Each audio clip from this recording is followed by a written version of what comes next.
This is Donald Parham. You're listening to Chargers Unleashed, part of the LA Football Network. Stay tuned. And this is the second Chargers outside linebacker. Make sure you check out Chargers Unleashed.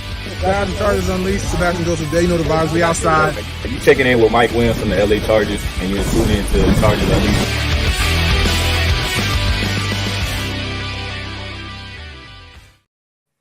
Welcome to another edition of Chargers Unleashed. Jake Hefner and Dan Wolkenstein here with you from the LA Football Network. Today's show, of course, is being brought to you by BetOnline, Charger Bolt Family, and Rock Solid Sports Memorabilia. If this is your first time tuning in to the show, make sure to hit that like and subscribe button on YouTube. You can also follow us on Facebook, Twitter, Instagram, Spotify, and Apple Podcasts. Dan Wolkenstein. What a day. Day two. Not too bad. Day two is definitely better than how Jake Hefner currently sounds and feels right now. I wasn't going to say it. I wasn't going to say it. Well, I'm sure it was pretty obvious to a lot of people. You know, I don't have that normal pitch in the voice in the introduction. Yada, yada, yada. Yeah, my voice is not carrying after 2 days of spending great time with great friends talking nothing but the NFL draft. And now we're here to, just before day three kicks off, to recap the Chargers' day two selections of USC defensive end Tuli Tuipulotu and Washington State linebacker Daiyan Henley. Dan, I got to admit, I was a little nervous because what we were talking about yesterday with the draft picks starting to go, we knew that edge was going to be a target. We knew the tight ends were going to go early as well. And that was exactly how it started off. And when the Chargers were coming up to their pick, it did not seem like it was the best for either class. And you thought to yourself, okay, is this the Chargers are probably going to go in a different direction here? Are they going to possibly trade out of this pick? And kind of like lost in the shuffle with all these edges that went off. We even mentioned him yesterday, and we've been talking about him for a while on this show. I think the Chargers got themselves some good ones. They did. Welcome to Chargers Unleashed, everyone. Good morning, good afternoon, good evening, depending on where you are in the world. Chargers go back-to-back defensive picks for day two. We are live. This is going to be fun. We're trying to get this thing out and have some fun here at the beginning of the day before the draft actually kicks off. Obviously, we'll have this out audio podcast as well later on. For folks who have not yet joined us on a live show, welcome. This is going to be fun. If you have any questions or topics, things you'd like to discuss, put them in the chat. We'll see if we can add these to discussion. This is as much as you guys bring to us. So if you guys are done with it, we'll be out. We'll go take our coffee. We'll take our Advil, and we'll go right to the draft on the couch, and all things will be well. Jake, before we go, got to pay the bills real quick. Let's discuss the over-under 0.5 wide receivers selected today by the Chargers. Think you got to go over, my friend. Day two was all about the defense. Even with some of the playmakers that were still on the board, I think that you're going to see, you have to have someone fill that kick returner need. So I think that that's going to, you have still a good batch of wide receivers that can fill that particular need for you.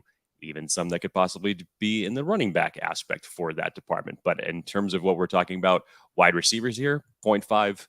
Tom Telesco alluded it after taking Quentin Johnston on day one. Returner still needs to be filled. So yeah, let's go the over on that one. But anyways, I want to remind everybody that BetOnline remains your number one source for all your betting needs this season. Always the fastest and easiest way to bet on all of your favorite sports and events. Head on over to betonline.ag to join and receive your 50% welcome bonus with your first deposit. Make sure you use that promo code BELIEVE. That's BLEAV to receive your rewards. BetOnline, where the game starts. So today we're going to discuss day two. Obviously, we'll also go into day three and who some of our guys and positions are that we would like to see. Fingers crossed. But let's get into some of these questions. Jake, right off the bat, this kind of leads into, obviously, what we saw last night transpire. Robert Somo asks, what was your favorite pick from the draft at the moment? Quentin Johnston, Tuli, and Sion. I would have to maybe shift it a little bit to Dan Henley. I would have to say it's, and I say that because of the fact that here we are in round three. with Everyone knows it's coming. the reputation that Tom Telesco has with third-round picks, it is normally a reach pick. It's someone that normally you've even heard analysts say when the Chargers have made that selection, and then the commentators come over the top and say, "I didn't have that guy in my top 110 picks," and we're just all putting our hands to our heads and going, "What the hell just happened?" Instead of reaching, Tom Telesco took value and at a much needed position, which there was very little depth in. And I know that this linebacker class is definitely not deep. It was not one of the more talented linebacking class. You had your top guys, obviously, and then there was a severe drop off. So the depth of or the strength of this linebacker class was not the best. But them getting Henley in the third round, Dan, I mean, wow. Great job. Yes. Tom Telesco may have just bucked the trend, at least for 1 year, of not missing on a third round pick.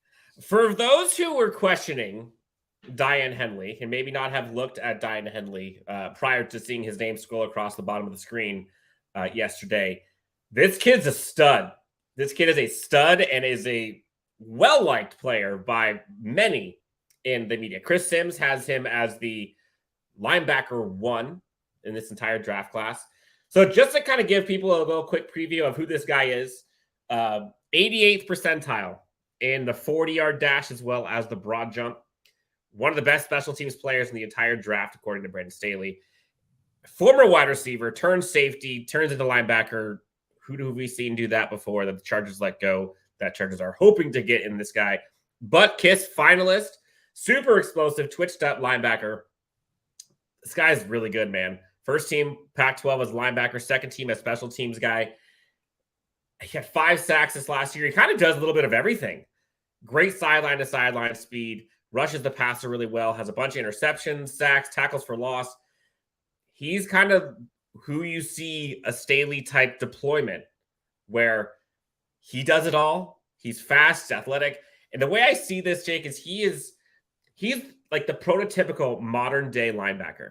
Like this is what a modern day linebacker needs to look like. Can go sideline to sideline, instinctual, rushes the passer, not afraid to get dirty, and can actually cover. And in the AFC West and the AFC now with these loaded quarterback, like you have to. And he arguably is the best cover linebacker in the draft. And think about who he's going to have to be covering in the AFC. Michael Mayer. You've got, obviously, Travis Kelce. Noah Fant. Noah Fant's gone. Greg Dulcich. Greg Dulcich, excuse me. Plus the rest of them. That's why he's there. And that may actually allow Derwin James to do something else than have to cover those guys. So, Daiyan Henley, great pickup. And you could tell how important this team needed to execute on the inside of the defense. The corners did great last year. This part did not. Daiyan Henley, great pickup, round 3, pick 85, your new linebacker for the Los Angeles Chargers. Great pickup, loved it. Was not surprised at all because of what they were able to do in round 2. Thankfully, they were able to go edge, which I thought was arguably the biggest need going into day 2, specifically because they did not go edge day 1, and you saw the run on the edge position. They went quick. There was a point about 4 picks prior to the Chargers pick, and I'm like, look, if they don't go edge now, they're going to have to punt this thing till 2024 to get someone worth picking at this point. Yeah. And talk about value, talk about production. Tuli Tuipulotu, most sacks in college football. Second most tackles for loss. Round 2, pick 54. Chargers grab the local kid, which, by the way, Jake, both these kids are local kids. They can stay home. How are you feeling about that one? Relief? Excitement? Both? I was so excited. If anybody who's been listening to the show has heard me laud Tuli possibly being a part of this team, and just, again, a versatile player like that Brandon Staley and Tom Telesco usually covet. And now you dip into the USC pool again when you did it a couple years back with Uchenna Nwosu. You reach back into that, and some people were critical of this pick, saying it's like, oh, well, it's a tweener. I'm not sure how it fits. this to me fits a lot of different needs for the Chargers. Daniel Jeremiah projects him to go to, because of his size, to immediately contribute on the outside, which I would agree with, but he's still versatile enough to where you can occasionally kick him inside. If you need to have any type of a rotation with the interior of your defensive line, I feel like he can be versatile enough to where you can utilize him there. Here is a chess piece along the defensive line, much in the kind of a way of the Morgan Foxes of the world are usually built. And I think that he could be another one of these guys while also adding pass rushing juice. Dan, so funny story, when it was coming up to the Chargers pick, I'm sitting in a room with another Chargers fan, a Bengals fan, and a Titans fan. And progressively, since round 2 has started, we have basically been making up, lack of a better word, let's call it a drinking game, to see like who can predict each pick for each team. And so when it came up to the Chargers, each one of us had basically called out someone's name, saying who was going to be the pick. And unfortunately, my Titans friend, John, who just was a little bit too happy, Twitter happy on his phone, happened to catch the pick. And he's like, oh, it's like, I just saw it. And all of us were like, okay, was any one of us correct on who we picked? And he said, no. And we're like, okay. And then we're trying to figure out who it is. And he said, he's like, it was actually on page 2 of available prospects. So immediately we're like, oh no, what? Blood pressure rising. Like, was there a reach? Like, what happened? And then my other Chargers friend, Brian, said, it was like, wait, is it Thule? And John starts shaking his head, and we're just like, oh, like, like, we love that. Like, yes, let's go. So it was just an immediate like change of emotions to go from like, oh no, like what happened? And then everything just skyrocketed from there. So you have to be super excited with this pick. Dan, when we had Trevor Sikkema on the show, his exact sentence when he was thinking of home run picks for the Chargers in the first round, second round, third round. For the Chargers specifically, he said they would love Thule in the second round. And once again, there's Trevor Sikkema somewhat being Nostradamus and predicting the future for the Chargers. Matt Buddy Smith also did that on the recap of the Quentin Johnston, was saying, man, Thule's there. Yeah. Don't be surprised. And I don't even consider this a reach either. I know that there was the run on edge players early in the second round, but this was a high position of need for the Chargers, and to get a edge player of Thule's caliber with his production to come in and be a versatile chess piece that you can add along this defensive line, to not even come in to be your starter, but you're going to have him basically as your edge 3 behind Joey Bosa and Khalil Mack, and add a little bit more juice to that pass rushing room, which you desperately need. I loved it. And I think as a whole, Dan, I think the Chargers came away with a very, very solid group of guys for day 2. Guilty as charged. Recently working with the Los Angeles Chargers is here with us this morning. What's up, gents? Fired up about Thule this morning. Steve Hagelin, friend of the show. Shout out. Thanks for watching. A lot of people are fired up, and you think about what this team could possibly look like with a Thule. I can't even talk this morning. You say his name. Tui Pelotu. Jeez. This coffee has not gone in yet. Lots of packages. Having him, Morgan Fox, having obviously Joey Bosa, Khalil Mack, Sebastian, like that's a beefy line, and you can deploy it in a lot of ways. He can rush inside, outside. He can kind of do it all, and I think that's what you heard from Brandon Staley and kind of the post presser of this. One thing people were asking yesterday, like, oh, what do we think about the draft overall? How was day 2? And there was a word that I used when I was kind of talking about it. And as I started thinking about it, like the more and more, I was like, yeah, day 2 felt like one of the more responsible days I have seen in quite some time by this Chargers staff. I mean, responsible, like they needed to go edge for many reasons. And if they didn't, they would have been hosed and crucified, and it would have impacted the team this season. And more importantly, roster construction wise, it would have sucked. Then round 3, everyone's scared as a Chargers fan. And then thankfully they go BPA because they were able to go edge in round 2. And they go for a guy who actually, surprisingly, for once, is not a reach, and it's actually a high value pick, and one that is a Brandon Staley type at linebacker at a position of weakness in totality. responsible. And like, in my opinion, it's like, I don't need a home run pick. I don't need someone to just like be this guy who no one's heard of and all of a sudden like diamond in the rough 4 years later, Trey Pipkins type. Like, hit a double. Hit someone that we know is going to produce, someone that we know is going to fit the scheme, someone that we know is going to be on the field soon. And that's what they did, I think, on both of these picks. Responsible. I kind of like left the night just thinking, okay, like they did not necessarily what we all thought they would do, but I think they did what they probably should have done. Now, obviously, were there other players that they could have picked? Yes.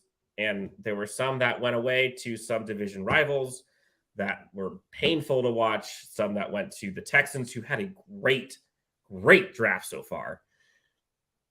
But again, Chargers went responsible. We've talked about it for weeks now. They can get the wide receiver that folks are wanting archetype-wise today. Yes. Absolutely. So, agreed.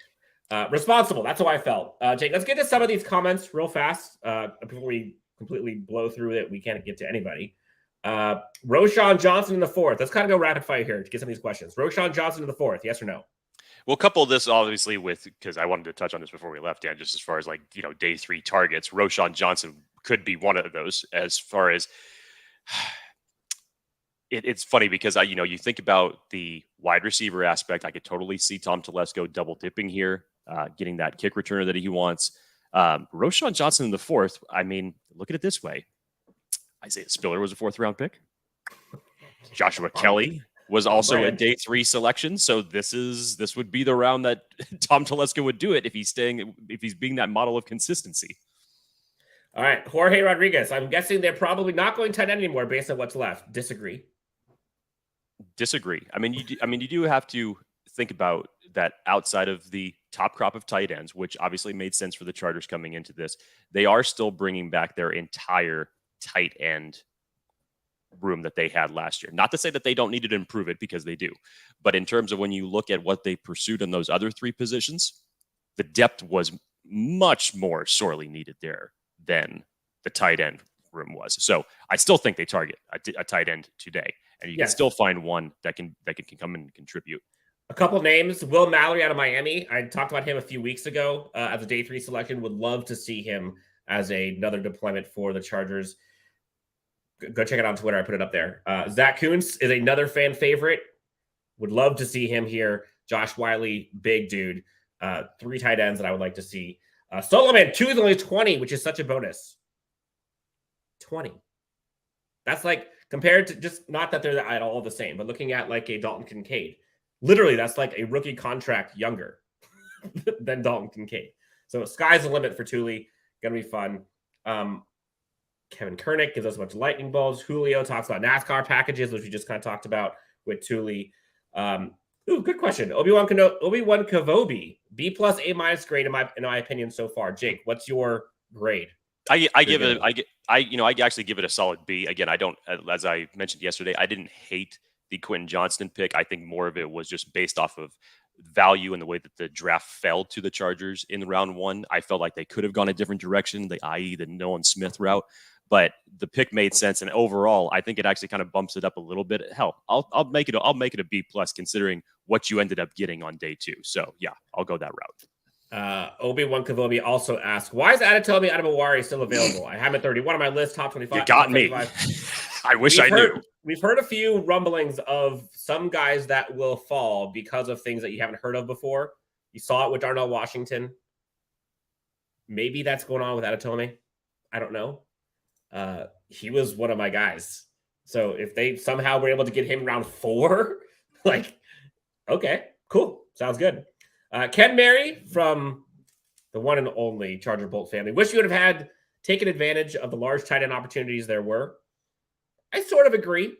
Although I have said I'm not necessarily I'm not as bullish as folks are about the need for tight end this year specifically. Yes, the tight end crop here is incredible, but the Chargers have a good one on their team right now in Gerald Everett. I'm high on Gerald Everett. I think he has a lot to offer. And also they got Donald Parham. So again, still tight ends available.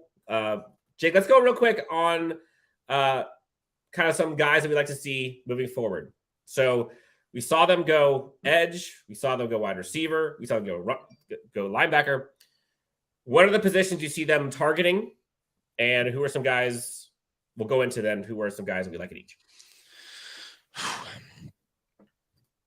This would probably be where I would want Tom Telesco to double dip in the wide receiver in the 4th round right here, just because you saw the run on them through 2nd and the 3rd round yesterday. If you want to get still an opportunity for your kick returner and where the Chargers are going to be picking again, you're going to still be in the heavy compensatory pick round. So it's going to be a little bit until the Chargers make their selection. I think that would probably be the way to go. If not that, you probably end up looking at a corner. Hell, if a Corey Trice ends up falling to them where they're at, I think this would be some solid value there. Who knows when Trey Tomlinson would be going? I just absolutely love what I watch from Trey Tomlinson. I think, just don't look at him for his actual size. Look at how he plays, because he definitely doesn't play like a guy who is his size. He plays much bigger than that. Outside of that, I think eventually you will need to address the interior of the offensive line today. I definitely think that that's going to be a possibility. Tom Telesco historically has done that. And then I think the wild card, Dan, is a running back. Is a running back. Is Tom Telesco going to address this or not? I think. Give me Izzy. I want Izzy. I want Izzy, man. Folks who have not seen him, I was watching tape last night. Izzy Abanikanda has like Reggie Bush vibes. He's not at the ceiling of Reggie Bush. Just hear me out. But watch him put on Reggie Bush goggles. You can't stop seeing Reggie Bush. Breakaway speed. I would love to see him as Los Angeles Charger. A couple other running backs. Deuce Vaughn will be so fun just because it kind of gives me shades of Darren Sproles. And then, it would just totally give me the size be damn vibes. I would just love to see him run in this offense. Obviously, you have to block, but open up some lanes. But yes, seeing him run. Mitchell's another one that I would love to see. Kevin Koenig blocking would be the only thing that would have a big impact. I don't necessarily know if that's true, but they do need blocking. Guilty as charged comes in again. Yes. Payne Durham, please. We need blocking. Yep. That's up there. Jake, do you think from Boogie Beats, do you guys think any of the late round picks can actually be future starters or just special teamers? Well, Jamari Sawyer was a 6th round pick last year. And look where he's at. Jasir Taylor could eventually be your starting nickel cornerback. We don't know when, but there's a good chance of that potentially happening. So yes, this is where normally the criticism of Tom Telesco has come up, because you see some of the work that he's able to do on day 3, and you look at like past drafts, he's actually done some pretty good work on day 3. Some people were just hoping, like, okay, well, why can't you take that same strategy and put it into day 2 a little bit more? So yes, I think that you can get some of these starters. Let's not forget, Drew Tranquil, once upon a time, was a 4th round pick. Kaiser White was a day 3 pick as well back in the day. So you can find some starters here today. And again, if we're talking about a Chargers team that ultimately needs depth, but when you're going to start moving away from some of these guys that have big contract hits, and things are obviously going to be changing when Justin Herbert gets his contract extension, these are the guys that are going to not only be pivotal depth pieces for you now, but great starters in the future. We're wrapping up here. I know we got the draft that has now kicked off, it looks like. We'll try to go maybe 5-10 minutes unless you guys start clamoring that we should be on here all day, which we're not going to do, but I just want to put it out there. Jake, Ken Mary says there isn't fast enough wide receivers left for us. Ken, I love you, bro. There are plenty. This is why Jake and I had talked about this draft for so long, why day 3 is a sweet spot for that kind of wide receiver 5/punt/kick returner guy. I put out a list of some of the guys that I like for the Chargers who can kind of fill both of those roles. Tyler Scott, Trey Palmer, Darius Davis. How funny would it be if Darius Davis and Quentin Johnson both came from TCU? It'd be a dream. Demario Douglas and Nico Remigio. All 5 of those are guys that I would love to see the Chargers go after. I have kind of a running list. I'm hoping that one of these guys got to be there, right? Like they have to. They have nobody who's going to return a punt or kick right now. I'm sure it's painful for you for the fact that Tank Dell is not part of that list. Why did you mention his name? Sorry, I was trying to figure out a way to work it in there because I know that you were just absolutely crushed yesterday when that took place. Thank you so much. That was no problem. That was so kind of you. Cool. Wow, I just took the wind out of my sail. No. Yeah, that hurt. Again, Titans drafting, man. I love the way the Titans did it. Original one, tight end Coons would like to see Trey Palmer and Tomlinson. Hey, let's bring Tomlinson in too. Let's go. Let's go. Darius Davis, Tomlinson, Quentin Johnston, LT be gushing. That'd be great. Jorge asked, how about some O-line depth? Sounds good to us. Blocking tight end would be good. The original one, friend of the show, 4 more picks, guys. Hopefully we'll find some hidden gems and undrafted free agents as well. Again, there are a bunch of undrafted free agents who are going to be getting called real quick now that this draft is almost over. Tyler Scott is there, but doesn't have any special teams experience. Trey Palmer's fast, 4.3 speed. Jorge Rodriguez, thanks, guys, as always. Happy birthday to Jake. Hope you enjoyed your cheesecake. Jake, did you have cheesecake for your birthday? Great memory, Jorge. The cheesecake will probably be taking place tonight. My stomach was too filled with pizza, pulled pork, burgers, and alcohol the last 2 days. So the cheesecake, you save your dessert for last. Cheesecake will come tonight. Kevin Koenig. Dan was the first person I thought of when Dell got picked. Yes. Somebody check on Wolkenstein. The number of people that tagged me on Twitter, I'm like, guys, I'm just in my feelings right now. I can't do this. Like, it hurts. It hurts. So, Jake, any other guys you want to kind of talk about? Oh, corners. I think that's the one position we haven't talked about yet. There's a bunch of corners and safeties that we could see the Chargers go after. Safety, real quick, JL Skinner, Antonio Johnson, Chris Smith, Jay Ward. JL Skinner, love. Jay Ward, love both of those two. Kind of the safety / corner hybrid. They can kind of do the nickel stuff. Corner, there's a bunch. There is a bunch of corners. So thankfully, when Jake and I did our best fits for the Chargers, we went through day 1 through 3, and a bunch of my guys are still here. Keely Ringo, no idea how he's still there. Darius Rush, no idea. Clark Phillips, speaking of guilty as charged, Clark Phillips. Guys like a pick six. Steven. Don't you go to the outside. Like, don't throw outside to him. Like, don't throw out routes. It's just going to turn into a pick 6. It's not worth it. Kai Blue Kelly, Catrell Clark. Both those two were on my top 5 list, Jake, of best fits for the Chargers. Eli Ricks, Corey Trice, Darius Rush, and then a guy to not sleep on. Good size, Carrington Valentine. Really like him. Okay, a lot of names, and we blew through this. Draft is officially on the clock now, Jake. Anything else from you or from the listeners, viewers? Again, if you have not already done so, please hit us up with the like and subscribe. Helps out a ton. Jake, anything else you want to talk about? Feelings? Chargers fans, I think day 1, day 2, if you take it as a whole, I think the Chargers have done an exceptionally good job. Let's hope that we can continue this in day 3, see what falls to the board. Let's get some more. Yes. Okay, last question for you, Jake, before we head out of here. Folks in the comments, let us know what you think. Bold predictions. Bold predictions by Telesco and staff. Could we see a trade down? Could we see a trade up? Who's a player? Bold prediction. Go. I don't see a trade down. So I'll still be waiting until 2024 to hopefully get my to hopefully eventually get my trade down. So no, I don't see that. And I will say this. I really felt that if the Chargers were going to target a running back, given the situation with Austin Eckler, I would have felt like it would have been done on either day 1 or day 2. The further this goes along, the better it makes you feel, not just from the standpoint of the Chargers possibly getting that situation resolved from Austin Eckler, but it also may give you the indication of that's their feelings towards Isaiah Spiller and what eventually he's going to be able to bring to this team. So you would assume that you'd be seeing a hell of a lot more of him in this offense next year. So we'll see what we could do. It's kind of still an incomplete on Isaiah Spiller. We don't know what he is to this offense no idea because he barely played in it. So we'll see.